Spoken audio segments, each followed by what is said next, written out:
देश दुनिया की सारी बड़ी खबरों के साथ आगे सामने मौजूद दोस्तों चलेंगे। सबसे पहले सबसे बड़ी अपडेट में आपको बताएंगे महाराष्ट्र के अंदर होने वाला है क्या बड़ा गेम। बताएंगे महाराष्ट्र के अंदर बड़े नेता ने एनडीए गठबंधन से इतर शरद पवार से कर ली है बड़ी मुलाकात। दोस्तों बताएंगे किस तरीके के समीकरण बदलने वाले हैं चुनावी राज्य महाराष्ट्र के अंदर और भारतीय जनता पार्टी में उत्तर प्रदेश के अंदर एक बैठक के बाद खिंच गई आपस में तलवार। बताएंगे क्या योगी आदित्यनाथ और केशव प्रसाद मौर्य अलग अलग गुट का नेतृत्व कर रहे हैं। दोस्तों बड़ी जानकारी उत्तर प्रदेश को लेकर भी सामने आ रही है। इसी के साथ में उद्धव ठाकरे से मुलाकात करने के लिए पहुंचे सनातन धर्म के सबसे बड़े धर्मगुरु और इनडायरेक्ट तरीके से महाविकास अघाड़ी गठबंधन को दिया गया है समर्थन। दोस्तों इसी के साथ में भारतीय जनता पार्टी के मंत्री के सामने घोटाले का हुआ है खुलासा। बताएंगे लोगों ने कर दी है बेइज्जती और लोकसभा के बाद राज्यसभा के अंदर भी बीजेपी का बहुमत का आंकड़ा चला गया है। दोस्तों 4 सांसदों के रिटायरमेंट के बाद ये बड़ी जानकारी सामने आ रही है। एक एक करके चलेंगे देश दुनिया की सारी बड़ी खबरों की तरफ, लेकिन उससे पहले अगर आप भी मानते हैं कि उत्तर प्रदेश के बाद सबसे बड़े राज्य महाराष्ट्र के अंदर इस बार सत्ता परिवर्तन के साथ ही दिल्ली में भी सत्ता परिवर्तन को लेकर हड़कंप मचने वाला है, तो इस वीडियो को लाइक करके लाल बटन दबाकर चैनल को सब्सक्राइब करके बेल आइकन दबाकर कमेंट बॉक्स में जय हिंद जय भारत जो लिखिएगा। दोस्तों चलते हैं सबसे पहले और सबसे बड़ी खबर की तरफ, जहां पर महाराष्ट्र के विधानसभा चुनाव में अब ज्यादा दिन का समय बचा नहीं है। चुनावों का ऐलान कभी भी किया जा सकता है। दोस्तों एमएलसी चुनाव के अंदर भारतीय जनता पार्टी और एनडीए गठबंधन का एक उम्मीदवार एक्स्ट्रा जीत गया तो बीजेपी के लोग इसे सत्ता के पक्ष में लोगों की आवाज बताने लगे। हालांकि एमएलसी इलेक्शन में विधायकों ने वोट डाला था और विधायकों के समीकरण को साधने के लिए जो सत्ता पक्ष में होता है अमूमन उसी के पास ताकत होती है। दोस्तों ऐसे में अब महाराष्ट्र के उप मुख्यमंत्री अजित पवार गुट के एक बड़े नेता ने शरद पवार के घर जाकर मुलाकात की है। आपको बता दें कि राज्य के सबसे बड़े ओबीसी नेताओं में से एक छगन भुजबल ने कई घंटे तक शरद पवार से मुलाकात की है। दोस्तों एक दिन पहले छगन भुजबल ने शरद पवार पर जोरदार निशाना साधा था, लेकिन अब मराठा आरक्षण के मामले को लेकर जिस तरीके से मुद्दा भड़काया जा रहा है दोस्तों इस बीच ओबीसी आरक्षण भी एक बड़ा मुद्दा बन गया है और शरद पवार से मुलाकात के बाद छगन भुजबल ने एक बड़े संकेत दे दिए हैं कि मराठा आरक्षण और ओबीसी आरक्षण इस बार चुनाव में बड़ा मुद्दा बनेगा। रिपोर्ट के मुताबिक शरद पवार और छगन भुजबल के बीच में यह मुलाकात मराठा बनाम ओबीसी के बीच चल रही लड़ाई को लेकर हुआ है। आरक्षण को लेकर दोनों समुदाय की ओर से अपनी अपनी डिमांड की जा रही है। सरकार ने कुछ दिन पहले ओबीसी के मुद्दे पर सर्वदलीय बैठक बुलाई थी, लेकिन इसमें विपक्ष का कोई नेता शामिल नहीं हुआ था। इससे पहले रविवार को छगन भुजबल ने बारामती में शरद पवार के नाम लिए बिना उन पर कई सारे आरोप लगाए थे। सरकार चाहती है कि शरद पवार मराठा ओबीसी विवाद पर अपनी भूमिका को स्पष्ट करे। हालांकि शरद पवार उस तरीके के नेता है जो जल्दी अपने पत्ते नहीं खोलते हैं और इसीलिए बीजेपी और एनडीए गठबंधन के लोग बुरी तरीके से बौखलाए हुए दोस्तों। लेकिन छगन भुजबल अगर शरद पवार से मुलाकात कर रहे हैं तो इसका सीधा मतलब यह है कि राजनीतिक मुलाकात और आने वाले दिनों के अंदर कुछ बड़े परिवर्तन राज्य के अंदर होने वाले इस तरीके के संकेत भी मिलने लगे हैं। साथ साथ लखनऊ के अंदर लोहिया सभागार के अंदर रविवार को बीजेपी ने एक प्रदेश कार्य समिति की बैठक बुलाई थी। ऐसा लग रहा था कि बीजेपी सारे मामले को सॉल्व करने के लिए बैठक बुला रही है, लेकिन दोस्तों ये पूरा मामला उल्टा पड़ गया है। उल्टा इसलिए क्योंकि भारतीय जनता पार्टी की बैठक में बयानों के बाद अब ऐसा लग रहा है कि तलवारें खिंच गई है। नाराज कार्यकर्ताओं के चेहरे बुझे हुए मन से आगे लड़ने की बातें की जानी, प्रदेश के नेताओं और पार्टी के पदाधिकारियों के झुके हुए कंधे और बड़े नेताओं के कार्यकर्ताओं से नजरें न मिलाने की कोशिश। लेकिन इन सबके बीच कार्यकर्ताओं ने दोबारा जोश भरने का अथक प्रयास भी बड़े नेताओं की ओर से दिखाई दिया। हालांकि इसका कोई असर नहीं नजर आया। दोस्तों कार्यकर्ताओं को लेकर केशव प्रसाद मौर्य ने सबसे बड़ी बात बोलते हुए कह दिया कार्यकर्ताओं को कि जो आपका दर्द है वही मेरा भी दर्द है और बीजेपी में सरकार से बड़ा संगठन है, संगठन था और संगठन रहेगा। केशव प्रसाद मौर्य ने कहा कि 7 कालिदास मार्ग कार्यकर्ताओं के लिए हमेशा खुला है। कार्यकर्ताओं के मन की बात कहने पर केशव प्रसाद मौर्य के बयान को लेकर जमकर ताली बजी है। दोस्तों इससे समझ में आ गया होगा योगी आदित्यनाथ और जेपी नड्डा को कि कार्यकर्ता क्या चाहते हैं। केशव प्रसाद मौर्य के द्वारा यह कहना कि सरकार से बड़ा होता है संगठन और संगठन हमेशा बड़ा रहेगा, और पार्टी के कार्यकर्ताओं से यह कहना कि जो आपका दर्द है वो मेरा दर्द है। दरअसल दोस्तों बीजेपी के कार्यकर्ताओं का आरोप है कि अधिकारी बीजेपी के कार्यकर्ताओं को भाव नहीं देते, उनकी बातें नहीं सुनते। जन समस्याओं को लेकर अधिकारियों से बात करते वक्त उनको अधिकारियों की ओर से ना तो सम्मान दिया जाता है ना उनके कार्य किए जाते हैं। अधिकारी अपनी दादागिरी चला रहे हैं, इस तरीके के कई सारे गंभीर आरोप लगे हुए हैं। और हाल फिलहाल में भी कई मामले देखने को मिले थे जहां पर बीजेपी के पदाधिकारी और अधिकारी जो पुलिस महकमे के थे वो आपस में भिड़ गए थे। और अब ऐसा लग रहा है कि योगी आदित्यनाथ सरकार का चेहरा है और केशव प्रसाद मौर्य संगठन का नेतृत्व कर रहे हैं और दोनों के बीच में बयानबाजी शुरू हो गई है। क्योंकि दोस्तों केशव प्रसाद मौर्य अगर ये कह रहे हैं कि सरकार से बड़ा संगठन है तो इसका सीधा मतलब यह है कि वो अपने आप को योगी आदित्यनाथ से बड़ा बताने की कोशिश कर रहे हैं। कुल मिलाकर अलग अलग तरीके का इंटरप्रिटेशन सामने आ रहा है, लेकिन इस बयान से एक बात तय है कि योगी आदित्यनाथ और केशव प्रसाद मौर्य 2 अलग अलग रास्तों पर चल रहे हैं। अगर आप भी मानते हैं दोस्तों कि भारतीय जनता पार्टी उत्तर प्रदेश में 2 अलग अलग गुट है तो कमेंट बॉक्स में अपनी राय जरूर लिख बताएगा। इसके इतर अगर आप लोग का कुछ और मानना है तो भी लिखकर जरूर बताएगा। चलते हैं एक और बड़ी खबर की तरफ, जहां पर महाराष्ट्र के चुनाव होने वाले हैं। पूर्व सीएम से मुलाकात के बाद शंकराचार्य अविमुक्तेश्वरानंद ने उद्धव ठाकरे के किए गए विश्वासघात का मुद्दा उठाया। उन्होंने कहा कि किसका हिंदुत्व असली है ये जानने के लिए जिसके साथ विश्वासघात हुआ है वह असली हिंदू है, जिसने विश्वासघात किया है वो असली हिंदू नहीं है। कुल मिलाकर दोस्तों सिंधे गुट के लोगों को स्पष्ट तौर पर शंकराचार्य ने कह दिया कि जो लोग विश्वासघात करके गए हैं वो हिंदू नहीं हो सकते हैं। अगर आप भी मानते हैं दोस्तों कि आने वाले चुनाव के अंदर इससे एक बड़ा मैसेज आएगा, क्योंकि उद्धव ठाकरे हिंदुत्व की राजनीति करते हैं और शंकराचार्य के बयान का काफी असर देखने को मिलेगा दोस्तों। और उद्धव ठाकरे का हिंदुत्व जैसा कि वो दावा करते हैं कि समावेशी है, सब लोगों को साथ में लेकर आगे बढ़ने वाला है, साथ साथ उत्तर प्रदेश के कन्नौज से एक बड़ी अपडेट सामने आई, जहां पर असीम अरुण ने एक सड़क का उद्घाटन किया था। 2 करोड़ की ये सड़क बनी थी दोस्तों, लेकिन मंत्री के सामने ही लोगों ने अपने हाथ से सड़क को खोद कर दिखा दिया कि यह भ्रष्टाचार का कितना बड़ा मामला है। खुद मंत्री असीम अरुण ने किया था उद्घाटन के बाद ही टूटने लगी थी सड़कें। मंत्री जी के सामने ही लोगों ने सड़क उजाड़ कर दिखा दिया था। कुल मिलाकर दोस्तों ये मामला भ्रष्टाचार का, शुद्ध भ्रष्टाचार का मामला है। अगर आप भी मानते हैं कि भ्रष्टाचार जब कैमरे पर लॉक हो जा रहा है, कैमरे पर सबके सामने आ जा रहा है, तब भी इसके बावजूद कार्रवाई क्यों नहीं की जा रही है? उत्तर प्रदेश के अंदर भाई मुक्त के नाम पर जो दावा योगी आदित्यनाथ सरकार के लोग कर रहे थे, बीजेपी के नेता और बड़े बड़े लोग कर रहे थे, वो भी पूरी तरीके से बोगस दावा समझ में आने लगा है दोस्तों। तो अब भ्रष्टाचार को लेकर भी ये बड़ी अपडेट है। साथ साथ तिहाड़ जेल की मेडिकल रिपोर्ट के अनुसार दिल्ली के सीएम अरविंद केजरीवाल का वजन कम होना और हाइपोग्लासीमिया से उनको पीड़ित होना बताया गया है। हाइपोग्लासीमिया जैसी स्थिति में ब्लड के अंदर जो शुगर की मात्रा होती है वो काफी कम हो जाती है दोस्तों, जिसके कारण बॉडी में एनर्जी नहीं लगती। और इस पूरे मामले को संजीदा बताते हुए आम आदमी पार्टी की ओर से कहा गया है कि जानबूझकर अरविंद केजरीवाल के हेल्थ के साथ खिलवाड़ किया जा रहा है। हालांकि अभी तक जेल प्रशासन की ओर से नहीं बताया गया है कि उपचार के तौर पर क्या कुछ किया जा रहा है। साथ साथ दोस्तों राहुल गांधी की पॉपुलैरिटी नरेंद्र मोदी की तुलना में काफी ज्यादा देखने को मिल रही है उन राज्यों के अंदर जहां पर हाल फिलहाल में अब चुनाव होने वाले हैं। महाराष्ट्र और हरियाणा को लेकर अलग अलग तरीके के दावे किए गए हैं। जहां पर महाराष्ट्र में प्रधानमंत्री मोदी की लोकप्रियता 30% के आसपास बच गई है, तो प्रधानमंत्री मोदी के सामने राहुल गांधी की लोकप्रियता लगभग 55% के आसपास है। और हरियाणा की बात करें तो यहाँ पर भी 45% लोग राहुल गांधी को नेता के तौर पर पसंद करते हैं, जबकि नरेंद्र मोदी को लगभग 40% लोग नेता के तौर पर पसंद कर रहे हैं। पॉपुलैरिटी की बात करें तो महाराष्ट्र हरियाणा से संकेत मिलने लगे हैं कि आने वाले दिनों के अंदर पूरी तरीके से स्थिति बदलने वाली है। दोनों राज्यों के अंदर इंडिया गठबंधन सरकार बनाने के लिए तेजी से अग्रसर हो रहा है दोस्तों। शासक केदारनाथ को लेकर शंकराचार्य ने एक बड़ा सनसनीखेज दावा किया है। उन्होंने बताया है कि 228 किलोग्राम का गोल्ड अभी मिसिंग चल रहा है केदारनाथ से, और इतना बड़ा स्कैम होने के बावजूद इस पर कोई कार्रवाई नहीं की गई है और मीडिया भी पूरे मामले पर शांत बैठा हुआ है। शंकराचार्य की ओर से की गई इन बातों पर आप लोगों की जो भी राय हो दोस्तों लिखकर जरूर बताएगा। चलते हैं एक और बड़ी खबर की तरफ, जहां पर जरांगे पाटिल बोले, कहा फडणवीस और भुजबल के कारण नहीं सुलझा मराठा आरक्षण का मुद्दा। मराठा आरक्षण की मांग कर रहे मनोज जरांगे का कहना है कि उप मुख्यमंत्री देवेंद्र फडणवीस और छगन भुजबल के दबाव के चलते मराठा आरक्षण का मुद्दा नहीं सॉल्व हो रहा है। समाचार एजेंसी पीटीआई से बात करते हुए उन्होंने सरकार पर भी कई सारे आरोप लगाए दोस्तों। कुल मिलाकर मराठा आरक्षण की मांग को लेकर लगातार वो प्रोटेस्ट कर रहे थे, लेकिन आज तक कुछ निकला नहीं। मराठा समाज के लोगों का आरक्षण मिलना तो दूर की बात, इस पर कोई ठोस आश्वासन भी नहीं दिए जा रहे हैं। मामले पर जैसे तैसे घुमाने का प्रयास किया जा रहा है। आप लोगों की जो भी राय हो दोस्तों लिखकर जरूर बताएगा। चलते हैं एक और बड़ी खबर की तरफ, जहां पर राज्यसभा के अंदर भारतीय जनता पार्टी का आंकड़ा लगातार गिरता जा रहा है। बीजेपी के 4 समर्थित सांसदों के कार्यकाल खत्म होने के बाद भाजपा का आंकड़ा मात्र 86 पर आकर सिमट गया है दोस्तों, जबकि एनडीए गठबंधन के पास 101 के आसपास राज्यसभा के टोटल मेंबर का स्ट्रेंथ है, यानी 113 राज्यसभा उम्मीदवार का समर्थन भारतीय जनता पार्टी को चाहिए ताकि वो सारे बिल को पास करवा पाए। लोकसभा राज्यसभा दोनों जगह, लोकसभा में भी जहां पर पहले बीजेपी अकेले दम पर मेजोरिटी हासिल करके सत्ता चला रही थी, अब बीजेपी को एनडीए गठबंधन की ओर देखना पड़ेगा बिल पास कराने के लिए। तो अब राज्यसभा के अंदर भी भारतीय जनता पार्टी एनडीए गठबंधन दोनों मिलाकर आंकड़ा मात्र 101 पहुंच रहा है दोस्तों, और मेजोरिटी के लिए 114 चाहिए। तो अभी भी 13 सीटों की जरूरत है बीजेपी को, और ये सीटें भारतीय जनता पार्टी, वाईएसआरसीपी और अन्य पार्टियों से लेने की कोशिश करेगी। हालांकि बीजू जनता दल के राज्यसभा के सांसदों को मुख्यमंत्री नवीन पटनायक ने स्पष्ट कर दिया था कि अब बीजेपी को कोऑपरेट करने का कोई सवाल नहीं उठता। आप लोग बीजेपी के खिलाफ मोर्चा खोलिए। और राज्यसभा में उड़ीसा से लगभग 9 सांसद बताए जाते हैं। हो सकता है कि यही बीजेपी के लिए सबसे बड़ा संकट का मामला हो। जो भी जानकारी आगे आती रहेगी आप तो लगातार पहुंचाते रहेंगे दोस्तों। चलते हैं एक और बड़ी बिग ब्रेकिंग न्यूज अपडेट की तरफ, जहां पर भारतीय जनता पार्टी के लोग जो शासन चला रहे हैं उनको बताना चाहिए था कि बेरोजगारों के लिए उन्होंने क्या किया है और आगे क्या योजना है नौकरियां देने के लिए, नई नई नौकरी बनाने के लिए। तो अब बीजेपी के विधायक नौकरियों पर बात करने की जगह कह रहे हैं कि डिग्री से कुछ नहीं होने वाला, पंक्चर की दुकान खोल लेना। बीजेपी के विधायक पन्ना लाल शाक्य ने एक विवादास्पद टिप्पणी कर दी है दोस्तों। इसके बाद लोगों ने तंज कसते हुए कहा कि शायद वो तजुर्बेकार आदमी है, बहुत दुनिया देखी है उन्होंने, मौजूदा स्थिति में उनकी ये टिप्पणी काफी प्रासंगिक है। हालांकि स्थिति देश में यही है, लेकिन इसके बावजूद जो सत्ताधारी दल के लोग हैं उनको इस तरीके का बयान नहीं देना चाहिए। अगर सत्ताधारी दल के लोग इस तरीके का बयान दे रहे हैं तो इसका मतलब कि वो कुछ नहीं कर पाएंगे और देश के अंदर डिग्री की महत्वता नहीं बढ़ा पाएंगे, उससे नौकरी के प्रावधान नहीं कर पाएंगे। तो उनको सत्ता से इस्तीफा दे देना चाहिए और किसी और को सत्ता चलाने देना चाहिए जो डिग्री की अहमियत को बना पाए। कुल मिलाकर दोस्तों भारतीय जनता पार्टी के विधायक की ओर से दिए गए इस बयान पर आप लोगों की जो भी राय हो लिखकर जो बताएगा। चलते हैं एक और बड़ी अपडेट की तरफ, जहां पर पश्चिम बंगाल में ममता बनर्जी के करीबी आईपीएस अधिकारी राजीव कुमार को फिर से राज्य का डीजीपी बना दिया गया है। चुनाव के दौरान ईसी ने हटा दिया था और इसके बाद फिर से स्थापित कर दिया गया। 31 दिसंबर 2023 को पश्चिम बंगाल पुलिस का डीजीपी नियुक्त किया गया था, लेकिन मार्च तक वो कार्यरत थे। फिर लोकसभा का चुनाव के अनाउंसमेंट के साथ ही पद से हटा दिया गया था। माना जा रहा था कि वो टीएमसी के करीबी हैं, लेकिन बाद में अब फिर से नियुक्ति हो गई है। साथ साथ दोस्तों लोकसभा चुनाव में समाजवादी पार्टी और कांग्रेस पार्टी के इंडिया गठबंधन से बुरी तरीके से हार चुकी बीजेपी के पास अगले विधानसभा चुनाव से पहले माहौल बनाने का एक मौका है। यूपी के 10 सीटों पर होने वाले उपचुनाव को विधानसभा चुनाव का सेमीफाइनल माना जा रहा है। उपचुनाव का रिजल्ट ये तय करेगा कि सपा कांग्रेस को मिली जीत एक तुक्का थी या फिर बीजेपी को आगे आगे भी मुश्किलें झेलनी पड़ेगी। शनिवार को देश के 7 राज्यों के उपचुनाव के नतीजे से भारतीय जनता पार्टी को तगड़ा झटका लगा और 5 राज्यों में बीजेपी सीट नहीं जीत पाई। मात्र 2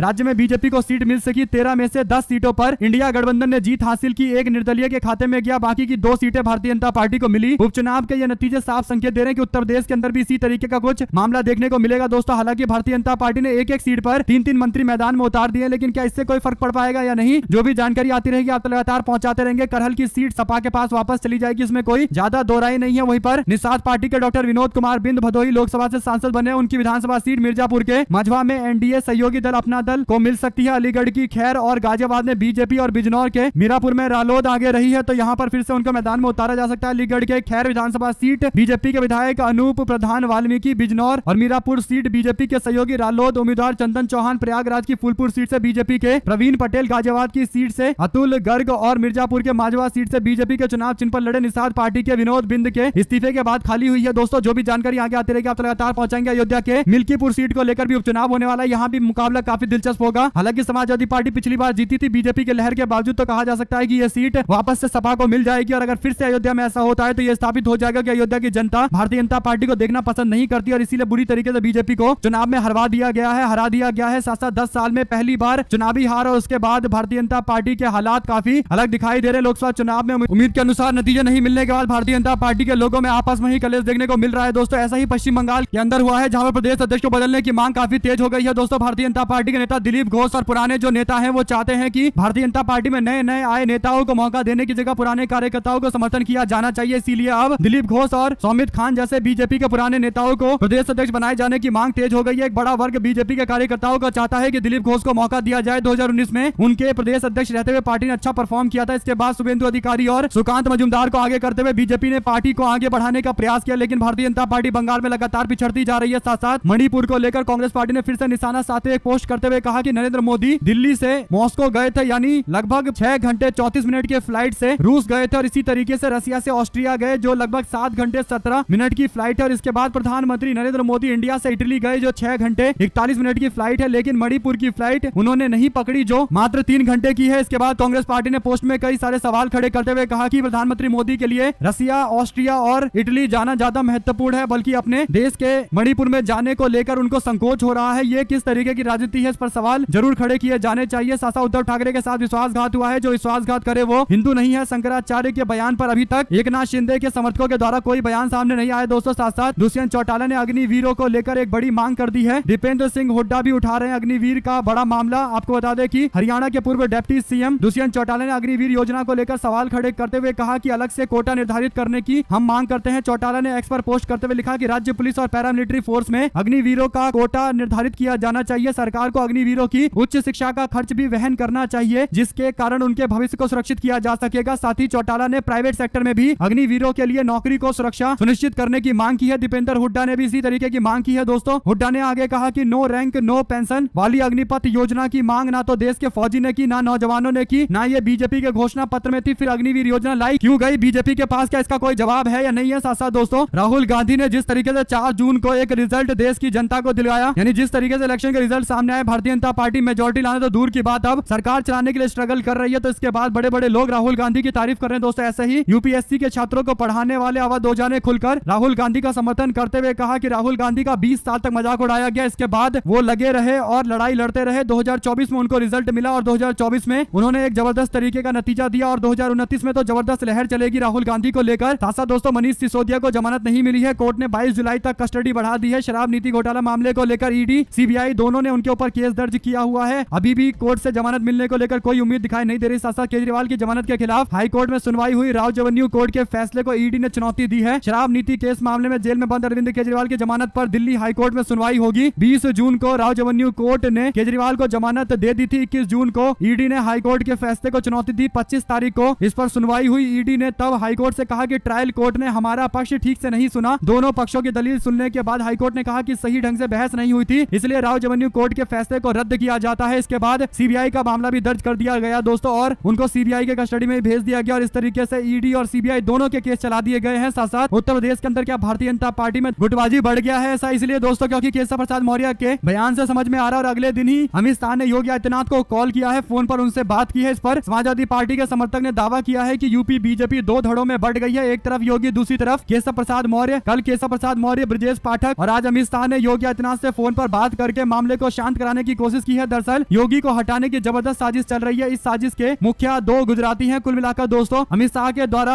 योगी आदित्यनाथ को कॉल किए जाने के पीछे जो मीडिया में रिपोर्ट छप रही है वो ये कि उन्होंने फ्लड की सिचुएशन यानी बाढ़ जो उत्तर प्रदेश के अंदर आई हुई है इसे लेकर बातचीत की है, आपदा प्रबंधन को लेकर बात की है। लेकिन राजनीतिक कयासबाज ये बता रहे हैं कि मामला काफी आगे बढ़ गया है। ये बाढ़ के पानी की नहीं बल्कि सियासी पानी जो सर से ऊपर हो गया है उसे रोकने के प्रयास के लिए किया गया फोन है। इसके साथ में केदारनाथ में हुए घोटाले को लेकर जो मुद्दा उन्होंने उठाया है, शंकराचार्य ने इस पर बीजेपी की ओर से भी प्रतिक्रिया नहीं आई है। दोस्तों, शंकराचार्य ने आगे कहा कि केदारनाथ में सोने का घोटाला हुआ, उस मुद्दे को मीडिया में क्यों नहीं उठाया जा रहा है और दिल्ली में अब केदारनाथ का निर्माण कराया जा रहा है। ये जानकारी है कि केदारनाथ जैसा एक मंदिर दिल्ली में बनाने के प्रयास किए जाने से लेकर भी नाराजगी व्यक्त की गई है। साथ साथ खालिस्तानी समर्थक और खडूर साहिब के सांसद अमृतपाल सिंह ने ओम बिरला को एक लेटर लिखा है। अमृतपाल ने लोकसभा अध्यक्ष से मानसून सत्र में शामिल होने की इजाजत मांगी है। इसके साथ ही उचित और आवश्यक इंतजाम करने की भी मांग की है। दोस्तों, देखते हैं क्या इजाजत दी जाएगी और अगर ऐसा होता है तो पहली बार अमृतपाल को पार्लियामेंट के अंदर देखा जाएगा। जो भी जानकारी आती रहेगी आप लगातार पहुंचाएंगे। साथ साथ आंध्र प्रदेश की सरकार 4 नए एयरपोर्ट बनाने को लेकर तैयारी कर रही है। टीडीपी पार्टी को इस बार बीजेपी ने केंद्र में सिविल एविएशन मिनिस्ट्री दे रखा है। दोस्तों, तो अब आंध्र प्रदेश के लिए पूरा बजट खुलने वाला है। ऐसा लग रहा है आंध्र प्रदेश में कुप्पम, दगा धरती और नागार्जुन सागर के साथ साथ मुलापेटा में 4 एयरपोर्ट खोले जाएंगे और सिविल एविएशन मिनिस्ट्री भी क्योंकि टीडीपी के पास है तो हो सकता है कि जल्द इंप्लीमेंट कर दिया जाए। कुल मिलाकर स्पेशल स्टेटस के साथ अब ये एयरपोर्ट को